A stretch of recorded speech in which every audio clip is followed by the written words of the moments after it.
this is not my protocol. It's this guy's protocol. And because I don't specialize in Lyme's disease or things like that. So, he's this guy here, David Davy. He's a sort of a biohacker and talks down here. He does cover some issues and stuff like that. And he also mentions different things that can actually have issues. Somebody mentioned him to me. I don't know now enough about his stuff, so I'm not going to comment in that regard. So he's got some stuff here. He talks about, the sort of stuff, magnesium, you can get enough from meat. B12, you can get enough from meat. Copper, you can get enough from meat. Iodine, you can get enough from animal foods. And all this sort of CD57 natural killer cells. Taurine plays a big role in that. It actually improves this, like T lymphocytes, also the natural killer cells. Taurine is the main game here as well, and that seems to help as well. Healing the gut microbiome and all that. As I said, taurine regulates all that sort of stuff in that regard. I think he does mention somewhere taurine as well in here in that regard. I'm sure he does. Somebody told me that they read it. I haven't read it. Yeah. Also supplement taurine and glycine both, which supposedly help store magnesium in the red blood cells. And is that what he said? Okay. So I didn't, as I said, I don't really know this guy. Somebody actually mentioned him to me. And so I put Lyme in there and basically it came in my search window. So look, I'm not claiming that this guy knows the stuff or doesn't or whatever. I don't know him. Somebody else mentioned him to me and I've got no friggin' idea in that regard. So, but I would say that taurine plays a big role because it actually regulates the entire gut and it plays a big role there. And it plays a big role in a lot of other those sort of conditions. So, and it has an anti-inflammatory effect. And the key thing is it really improves both the T lymphocytes with vitamin D. You've got to combine vitamin D, the T lymphocyte and the killer and those CD57, the killer cells. So they tend to be very potent in dealing with pathogens and stuff like that. The other thing is the Reuteri. The Reuteri that I talk about, that also goes after Lyme, Candida, certain pathogenic bacteria. It goes after that as well. So consider that as well.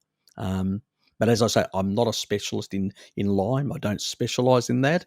And I'm not going to make out that I am because I haven't researched it myself to really. But this is one person somebody said, and I would say the Reuteri form is really good. And I would say also getting the taurine levels up to 6. As long as you're not on blood pressure meds, then you have to adjust your blood pressure meds. Keep that in mind. But otherwise, if you're not, I'd get up to 6. Go 2 for 1 week, 4 the next week, and 6 the next week. Get up to 6 because that's going to basically and get your vitamin D levels up. Either one, whether out in the sun or with supplementation, 10,000 IUs every day. If you haven't done 3 months of B vitamin, B complex, but only up to 50 milligrams, not above that, only for 3 months, no more, because pantothenic acid stores and it'll create insomnia if you start pushing it up to too high levels. So we want to stay in the safe zone. That you need to basically bring the beneficial bacteria that exchange, and those beneficial bacteria with basically the Reuteri that I talk about that actually suppresses things like C. diff and Lyme and all these sort of things, helps in that regard. Plus add the killer cells to basically take out these pathogens, by improving the immune system, you should basically get much better effect. The whole thing is the immune system. Critical getting your vitamin D levels up. When you want to silence genes or eliminate massive pathogens, you really have to get up to the therapeutic level of 80 nanograms per deciliter. So you need a test to make sure you get your vitamin D levels up to that. You get the vitamin D levels like that, Lyme is not going to survive in your system, I can tell you. So, but you've got to get your levels up to that because you can silence genes and also eliminate a lot of autoimmunity at that level. Yes, because Lyme is a sort of has some autoimmune characteristics as well. But as I said, I don't know enough. I probably should research it, but there's too many other things to research and look into and all that. There are other specialists that specialise in Lyme. I don't know whether they're fantastic at doing it. It's got no idea. Try the vitamin D thing and a couple of the other things. Come back to me and tell me how things are in 3 months' time. I'd be really interested. But I would say you will be much better than what you are now, because every person that has had an underlying autoimmune problem or other ailments of that sort, after they've got their levels of vitamin D up to that sort of level, 80 nanograms per milliliter, not deciliter, it's testosterone measurements, to a milliliter, when you get to that sort of level, you basically will be able to have really strong immune system and really strong immune regulation. Get the taurine levels up because that helps with the storage of the T in your thymus of the T cells, plus also helps with some of the inflammation in those tissue types, and helps. It provides additional assistance to the killer cells and stuff like that, to part of the immune system as well. So it does have a secondary role in other parts of the immune system. So it will help as well. But you need to get those two things up really to basically deal with pathogens in your body. It's strong. People that are tribal people never get pathogens. And I'll tell you an example why I believe in this ancestral approach. Mary was with a Maasai. The kids that were coming back from the schools that were eating seed oils and crap and coming back from the schools, they couldn't handle the pathogens in the environment. They were getting infected with all sorts of things.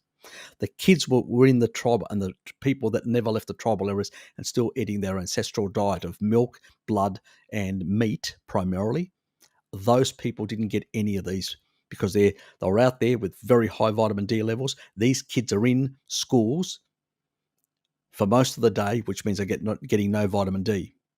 They don't know this. Remember, they've lived out in the open. Now they're in schools. They got no idea about vitamin D. I mean, they're tribal people. They got no bloody idea. But their kids basically got low vitamin D status as an effect because they've got darker skin. Plus, they're not getting a high taurine diet. They're not getting basically a high animal-based diet in those schools to give them basically very strong immune function.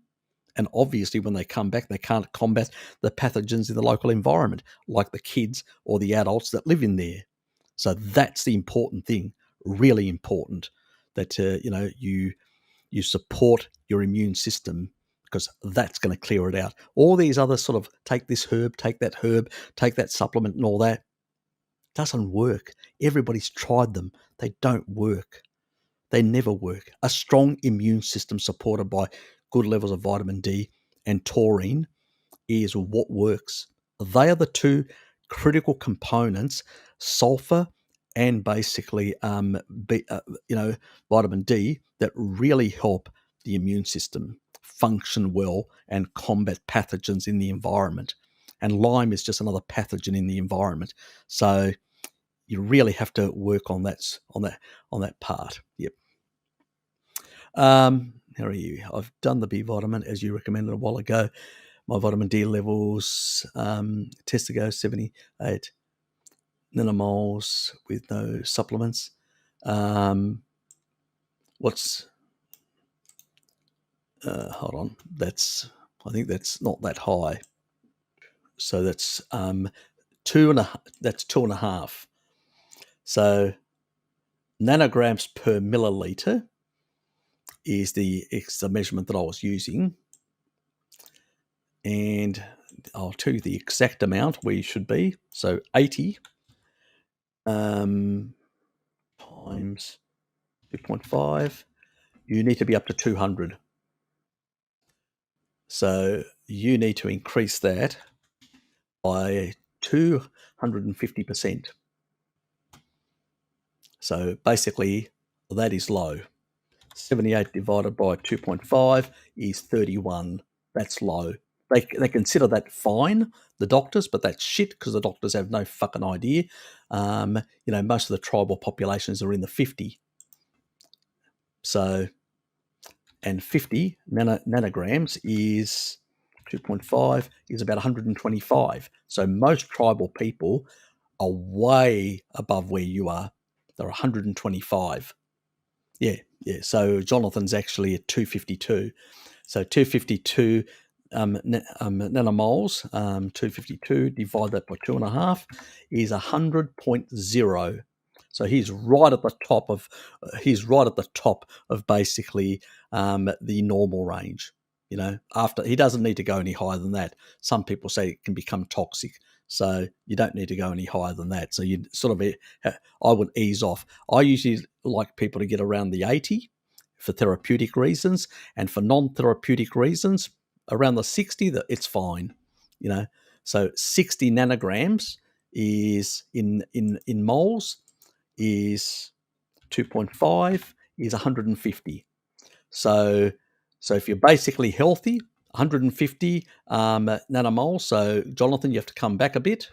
Bjorn tested at 150. You're good to go. That's fine. That is 60. That's where most of the, like the Samburu, the Kalahari, they're at that level. That's where you want to be. Where Jonathan is, he's right at the tip of the top of he's still in the normal range, but he's just right at the tip. I don't want him going higher than that. You don't need to. And for the therapeutic range, you need to be at 200 nanomoles. And that, if you divide that by 2.5, is 80 in terms of, so in Europe, they use the nanomoles, and in North America, they use the nanograms. So it's the different things. So just remember, you divide by 2.5.